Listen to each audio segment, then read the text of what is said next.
The M18 Fuel Pencil Vibrator had way more power than the competitors. We've used two others in the past, and this one exceeded our expectations.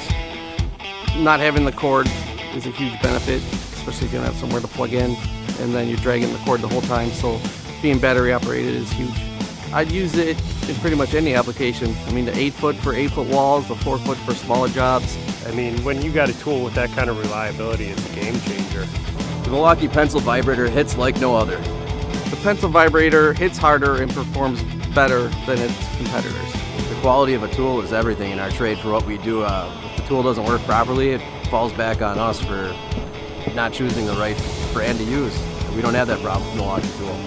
Power and runtime are a huge factor.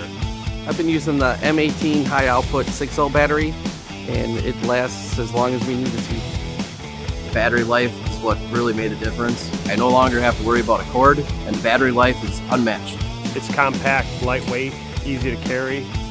The reliability is key. When you pull it out of the trailer, it does what you need it to do. You're not looking for an alternative solution.